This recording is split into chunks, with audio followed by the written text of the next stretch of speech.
Hi hello, ഇന്ന് നമുക്ക് നമ്മുടെ ഒരു ഡെയിലി സ്കെഡ്യൂൾ ചെയ്താലോ? ഞാൻ ചെയ്യുന്ന മെത്തേഡാണ് നിങ്ങളെ പരിചയപ്പെടുത്താൻ പോകുന്നത്. എല്ലാവർക്കും ആഗ്രഹം ഉണ്ടാവും രാവിലെ 4 മണിക്ക് എഴുന്നേൽക്കണം, പ്രൊഡക്റ്റീവ് ആകണം എന്നൊക്കെ അല്ലേ? എല്ലാവരും രാത്രി കിടക്കുന്നതിന് മുമ്പ് വിചാരിക്കും ഒരു 4 o'clock ഒക്കെ ആകുമ്പോൾ എഴുന്നേൽക്കണം, അങ്ങനെ അലാമൊക്കെ സെറ്റ് ചെയ്ത് കിടക്കും. ബട്ട് അലാം അടിക്കുമ്പോൾ അത് ഓഫ് ചെയ്ത് കിടന്നുറങ്ങുന്നവരായിരിക്കും ഭൂരിഭാഗം ആളുകളും. ഇങ്ങനെ കുറേ ദിവസങ്ങൾ പിന്നിട്ടാലും ഒരിക്കൽ പോലും 4 മണിക്ക് എഴുന്നേൽക്കാൻ സാധിക്കില്ല.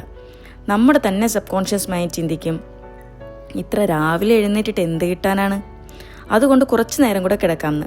ഇതിനൊക്കെ കാരണം നമുക്ക് സ്ട്രോങ് ആയിട്ടൊരു എയിം ഇല്ലാത്തതാണ്. നിങ്ങൾ കണ്ടിട്ടില്ലേ, സക്സസ്ഫുൾ ആയിട്ടുള്ള മെജോറിറ്റി ആളുകളും ഏർലി മോർണിംഗ് പേഴ്സൺസ് ആണ്. എക്സാമ്പിൾ പറയുകയാണെങ്കിൽ, ഇപ്പോൾ ഇൻസ്റ്റയിൽ ട്രെൻഡിങ് ആയിക്കൊണ്ടിരിക്കുന്ന ഒരു വ്യക്തിയുണ്ട്, അഷ്ടൻ ഹോൾ. അദ്ദേഹത്തിൻ്റെ ഏർലി മോർണിംഗ് റൊട്ടീൻസ് നിങ്ങളൊന്ന് കണ്ടു നോക്കൂ. അതിൽ നിന്ന് നിങ്ങൾക്ക് പഠിക്കാൻ കുറേ മൈക്രോ ഹാബിറ്റ്സ് ഉണ്ട്. അപ്പോൾ നമുക്ക് നമ്മുടെ സബ് കോൺഷ്യസ് മൈൻഡിനെ ഒന്ന് പറ്റിച്ചാലോ? പുള്ളി പറയുന്നത് നമുക്ക് ഏർലി മോർണിംഗ് എഴുന്നേറ്റിട്ട് പ്രത്യേകിച്ച് കാര്യമൊന്നുമില്ലെന്നല്ലേ. എന്നാൽ കാര്യമുണ്ടല്ലോ, അത് നമുക്ക് സബ് കോൺഷ്യസ് മൈൻഡിനെ ഒന്ന് ബോധ്യപ്പെടുത്തണ്ടേ? ഞാൻ ചെയ്ത് സക്സസ്ഫുൾ ആയ ഒരു കാര്യമാണ് കേട്ടോ. അതായത് ഒരു ഡേ ഞാൻ 6 പാർട്ടാക്കും, എന്നിട്ട് അത് 1-2 മണിക്കൂറിലുള്ള 6 പാർട്ടാക്കും. ഞാൻ ഈ വീഡിയോയിൽ കാണിച്ചിട്ടുണ്ട് ആ ഒരു സ്കെഡ്യൂള്.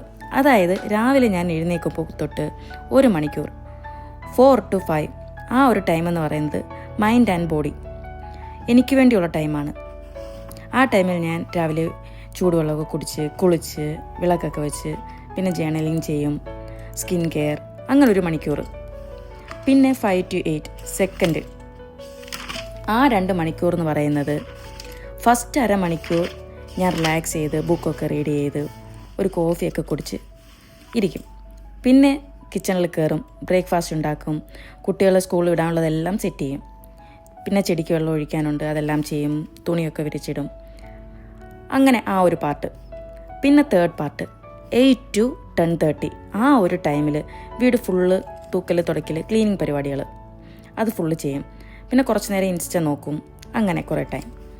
പിന്നെ 4th പാർട്ടിൽ 10:30 to 12:30 ആ ടൈമിൽ വീഡിയോ എഡിറ്റ് ചെയ്യും, പോസ്റ്റ് ചെയ്യാനുണ്ടെങ്കിൽ അത് ചെയ്യും. പിന്നെ സ്ക്രിപ്റ്റിങ്, പിന്നെ എനിക്ക് സ്റ്റിച്ച് ചെയ്യാനുണ്ടെങ്കിൽ അത് കഴിഞ്ഞ് കുട്ടികൾ വരും.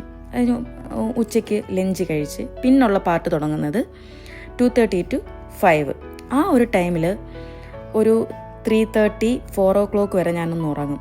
അത് കഴിഞ്ഞിട്ട് സ്നാക്സ് എന്തെങ്കിലും ഉണ്ടാക്കാനുണ്ടെങ്കിൽ അത് ചെയ്യും. ചപ്പാത്തിക്ക് രാത്രി ഡിന്നറിനുള്ളതെല്ലാം സെറ്റ് ചെയ്യും. പിന്നെ ചെറിയൊരു വാക്ക്, അങ്ങനെ. പിന്നെ 5 to 7 എന്ന് പറയുന്നത് പിന്നെ കുളിക്കുക, വിളക്ക് വെക്കുക, ഡിന്നർ കഴിക്കുക, കുട്ടികളെ പഠിപ്പിക്കുക, അങ്ങനെ. 9:30 ആകുമ്പോഴത്തേക്ക് ഉറക്കം. നിങ്ങളിപ്പോൾ ഒന്ന് നോക്കേ, എത്ര സിമ്പിളായിട്ടാണ് ഒരു ഡേ പോയതെന്ന്. ഞാനൊരു കോണ്ടന്റിന് വേണ്ടി വെറുതെ പറയുന്നതല്ല, ശരിക്കും ഇത് യൂസ്ഫുൾ ആണ്. ആർക്കെങ്കിലും ഇതുപോലെ അവരുടെ ലൈഫ് സ്റ്റൈൽ വെച്ചിട്ട് സ്കെഡ്യൂൾ ചെയ്യണമെങ്കിൽ ഒന്ന് കമൻറ്റ് ഇടൂ, ഞാൻ ചെയ്തു തരാം കേട്ടോ.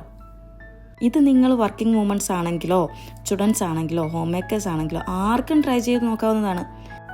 നമുക്ക് എന്തൊക്കെയോ ചെയ്യണമെന്നുണ്ട്, എന്നാൽ ഒരു ഐഡിയ ഇല്ല, എവിടെ തുടങ്ങണം, എങ്ങനെ തുടങ്ങണം എന്നൊക്കെ.